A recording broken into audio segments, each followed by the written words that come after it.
Hello and welcome to Prepspot. In this video we are going to know about a topic that has been generating some buzz recently, the claim that USA now controls Panama Canal.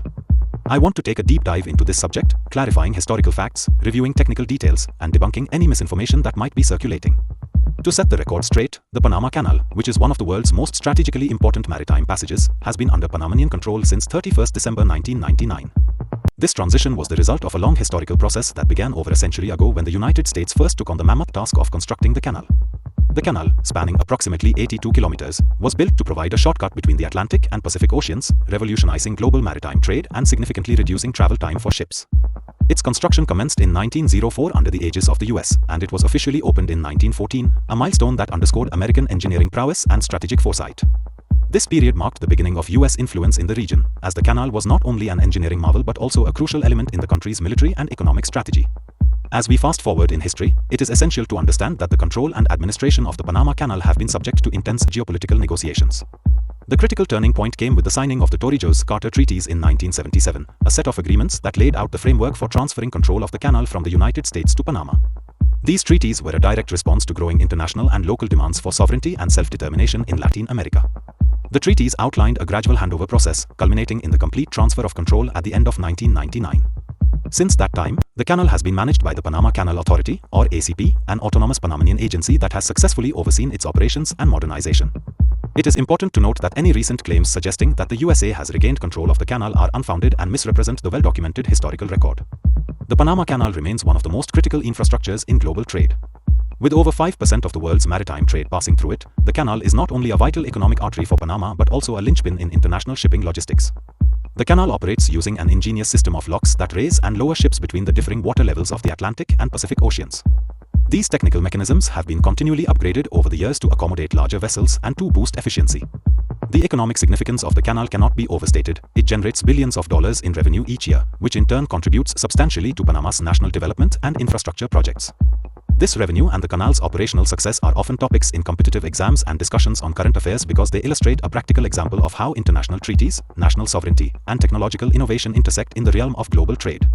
Understanding the terminology related to the Panama Canal is also important. The canal itself is a man-made waterway engineered to facilitate the movement of ships between two vast oceans. When we talk about the Panama Canal Authority, or ACP, we refer to the organization that has been responsible for the canal's administration since the handover in 1999. The ACP not only manages the day-to-day operations of the canal but also spearheads modernization efforts to ensure that the facility remains competitive on the global stage. Additionally, the Torrijos-Carter Treaties are a cornerstone in the historical narrative of the canal. These treaties serve as a prime example of how diplomatic negotiations can lead to significant shifts in control and sovereignty.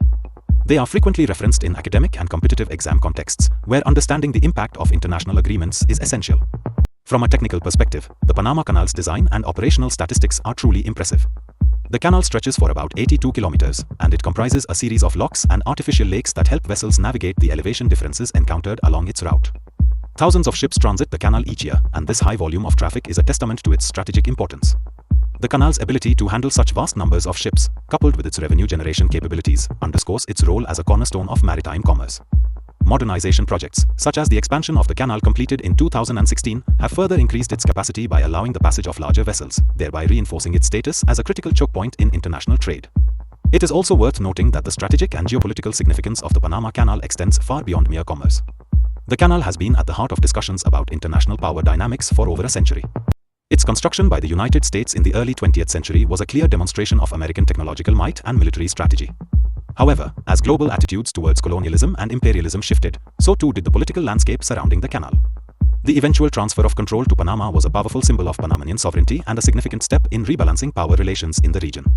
Today, while the canal continues to be a vital asset for global trade, it also serves as a reminder of the historical shifts in power and the importance of respecting national sovereignty.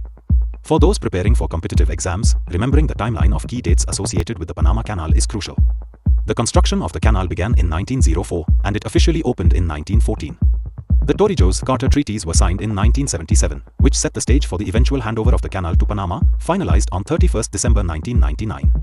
These dates are often the subject of exam questions, and having them at your fingertips can significantly boost your preparedness. It is also important to understand the broader historical context in which these events occurred, including the geopolitical motivations behind the United States' initial construction of the canal and the subsequent push for Panamanian control as part of a larger movement for self-determination in Latin America. In recent times, the rumor that USA now controls Panama Canal has resurfaced, often amplified by sensational headlines or misinterpreted statements. However, it is imperative to emphasize that this claim is inaccurate. The canal remains under the jurisdiction of the Panama Canal Authority, and no official or legitimate source has reported any change in its control. The spread of such misinformation can be attributed to misinterpretations of political rhetoric or attempts to stir controversy, but when it comes to established historical records and verified data, the truth is clear. Panama has managed the canal for over 2 decades now, and it continues to do so with great efficiency and strategic foresight. The narrative surrounding the Panama Canal is not just a matter of historical record, it also serves as a fascinating case study in international diplomacy and the evolution of global trade. The canal's story is one of innovation, conflict, negotiation, and ultimately, the triumph of national sovereignty over colonial legacies. As we analyze this historical evolution, we see how major infrastructural projects can shape international relations and drive economic development. For students and professionals alike, understanding this narrative is essential, as it provides valuable insights into the dynamics of power, technology, and commerce that continue to influence global affairs today. Moreover, the Panama Canal has been the subject of extensive academic literature and research. Scholars have examined everything from the engineering challenges faced during its construction to the complex geopolitical negotiations that led to its transfer. This body of work offers a wealth of information for those looking to gain a deeper understanding of not just the canal itself, but also the broader implications of its existence in the context of international trade and diplomacy.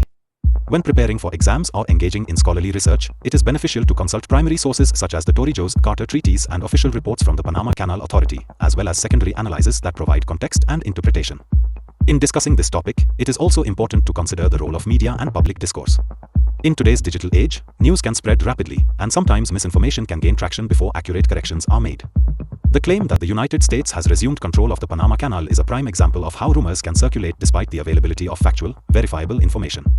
As responsible consumers of news and as informed citizens, it is our duty to critically evaluate the sources of our information and to rely on reputable outlets and official documents for the truth.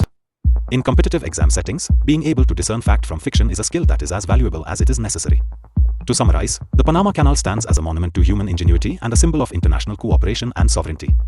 Built under US direction and operational since 1914, it was a pivotal asset for American strategic interests for many decades. However, the transition of control to Panama, completed in 1999 following the Torrijos-Carter Treaties, marked a significant shift in regional power dynamics and underscored the importance of national sovereignty in the modern era. Today, the canal remains a vital artery for global trade, managed efficiently by the Panama Canal Authority, and continues to contribute significantly to Panama's economy and infrastructure. The technical details, such as its length, the lock systems, and the volume of trade it handles, illustrate not only its engineering marvel but also its enduring importance in the global shipping network. As we wrap up this discussion, I encourage everyone to explore further readings on the historical and contemporary significance of the Panama Canal. Whether you are preparing for competitive exams or simply seeking to broaden your understanding of global current affairs, the story of the Panama Canal offers valuable lessons in history, diplomacy, economics, and technology. Remember, when you encounter sensational headlines or questionable claims, it is always best to verify the information through trusted, credible sources. The truth, as we have seen, is supported by a well-documented historical record and ongoing evidence from reputable institutions. Answer this question in comments. The correct answer will be given heart and pinned. Lastly, we just want to let you know that we are a newly emerging online platform for competitive exams. Creating educational explainer videos like these requires a lot of effort, money, and time. If you like these videos and want us to excel and create videos in all categories of competitive exams, then you can consider supporting us with a one-time donation through the Ko-fi platform and also by becoming a member through Patreon. This will help us create more such informative educational videos in the competitive exams space. So, one last time, subscribe and share this channel with all your friends who are preparing for competitive exams. And also, follow us on social media platforms. The links are given in the About section of the channel and also in the video description. So, see you in the next video.